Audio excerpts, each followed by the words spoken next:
រឿងកុមារស្មោះត្រង់សុធាជាកុមារកំព្រាឪពុករស់នៅក្នុងគ្រួសារក្រីក្រមួយម្ដាយសុធារស់នៅក្នុងដីភូមិរបស់អ្នកជិតខាងម្នាក់សប្តាហ៍ថ្ងៃសុធារៀនថ្នាក់ទី6ម្ដាយសុធាប្រកបរបរលក់ចេកចៀននៅតាមចិញ្ចើមផ្លូវ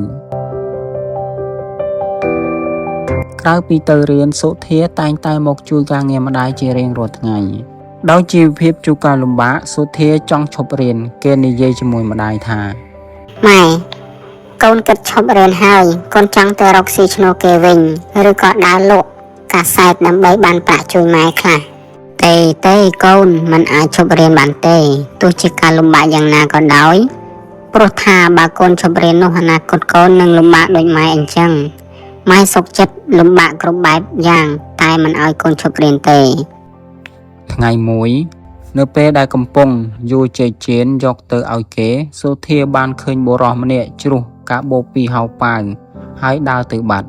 សុធារើសបំរុងនឹងយកទៅឲ្យម្ចាស់គេវិញប៉ុន្តែដោយមានមនុស្សច្រើនពេករកម្ចាស់មិនឃើញ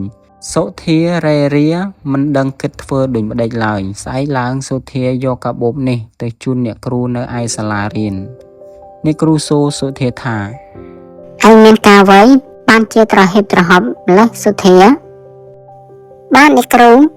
ខ្ញុំរើសបានកាបូបមួយចុះឯងរើសបានវានៅឯណាខ្ញុំរើសបានវានៅឯផ្សារអ្នកគ្រូអ្នកគ្រូពិនិត្យមើលក្នុងកាបូបនោះឃើញមានលិខិតឆ្លងដែនបានធនាគារនិងប្រាក់មួយចំនួនទៀតគាត់បាននាំសុធាយកទៅកាបូបនោះទៅប្រគល់ឲ្យប៉ុស្តិ៍នគរបាលនគរបាលបានសរសើរពីសេចក្តីស្មោះត្រង់របស់សុធាគាត់សន្យាថានឹងខំរកម្ចាស់របស់នោះឲ្យឃើញហើយប្រគល់ឲ្យម្ចាស់គេវិញ3ថ្ងៃក្រោយមកស្រាប់តែនគរបាលនាំមនុស្សចម្លែកម្នាក់មកសួររកសុធានៅក្នុងសាលារៀនសុធាងឿងឆ្ងល់ណាស់តែក្រោយមកនគរបាលបានប្រាប់ថាគាត់ជាម្ចាស់កាបូបដែលសុធារើសបាន2ថ្ងៃមុនគាត់ជាអនិច្ចជនខ្មែររស់នៅសហរដ្ឋអាមេរិកហើយជាប្រធានក្រុមហ៊ុនមួយនៅក្នុងស្រុកយើងផងបុរសនោះពេញចិត្តខ្លាំងណាស់នឹងទឹកចិត្តស្មោះត្រង់របស់សុធាគាត់ពោលទៅកាន់សុធាថាខ្ញុំត្រូវការមនុស្សស្មោះត្រង់ដើម្បីធ្វើការជាមួយតែឥឡូវនេះក្មួយនៅក្មេងណាស់ក្មួយត្រូវខំរៀនសូត្រសិនចាប់ពីពេលនេះទៅពូជាអ្នកទំនុកបម្រុងក្មួយរហូតដល់រៀនចប់ហើយពូនឹងយកក្មួយទៅធ្វើការនៅឯក្នុងក្រុមហ៊ុនពូចាប់ពីពេលនោះមកសុធាខិតខំរៀនសូត្រដោយមិនមានភ័យព្រួយពីការខ្វះខាតអ្វីនោះឡើយ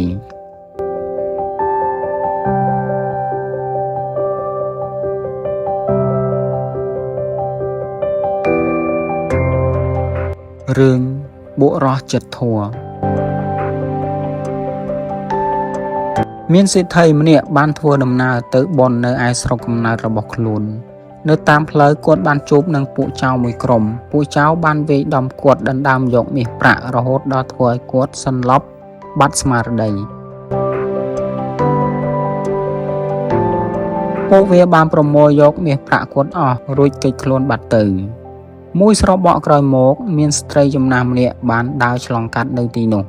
ស្ត្រីនោះបានឃើញសេដ្ឋីរងគ្រោះថ្នាក់ដែរតែគាត់មិនដឹងធ្វើដូចម្ដេចព្រោះគាត់ចាស់ហើយខ្សោយកម្លាំងមិនអាចធ្វើអ្វីបានឡើយគាត់ក៏បន្តដំណើរទៅមុខទៀតមិនយូរប៉ុន្មានមានប្តីប្រពន្ធ2នាក់បានធ្វើដំណើរដោយរទេះសេះតាមផ្លូវនោះដែរនៅពេលរទេះសេះបរទៅដល់ទីនោះក៏ឃើញមនុស្សដួលនៅចិញ្ចើមផ្លូវដែរតែពួកគាត់មិនបានឈប់បង្អង់ទេព្រោះគាត់ប្រញាប់ខ្លាំងណាស់លុះដល់ថ្ងៃរសៀលមានបុរសកំសត់ម្នាក់បានធ្វើដំណើរឆ្លងកាត់ទីនោះក៏បានជួបសេដ្ឋីដែលកំពុងសន្លប់មិនដឹងខ្លួនឃើញដូច្នោះគាត់ក៏ប្រញាប់ប្រញាល់ជួយគ្រាសេដ្ឋីនោះយកទៅដាក់ក្នុងខ្ទមរបស់ស្ត្រីម្នាក់ដែលនៅមិនឆ្ងាយប៉ុន្មានពីទីនោះគាត់បានជួយគក់ច្របាច់រឹតដុតភ្លើងកម្ដៅរហូតដល់បុរសនោះធូរស្រាលគាត់បានសុំឲ្យស្ត្រី ម្ចាស់ខ្ទមជួយដាំបបរជូនអ្នករងគ្រោះហូបនៅពេលគាត់ដឹងខ្លួនបន្ទាប់មកគាត់ក៏ចាកចេញទៅក្រោយមកសេដ្ឋីរងគ្រោះបានដឹងខ្លួនគាត់បានថ្លែងអំណរគុណចំពោះស្ត្រីម្ចាស់ខ្ទមស្ត្រីនោះបានប្រាប់គាត់ថាអ្នកដែលបានជួយគាត់នោះមិនមែនគាត់ទេគឺជាបុរសកំសត់ម្នាក់ឥឡូវនេះគេបានចាក់ចែងបាត់ទៅហើយ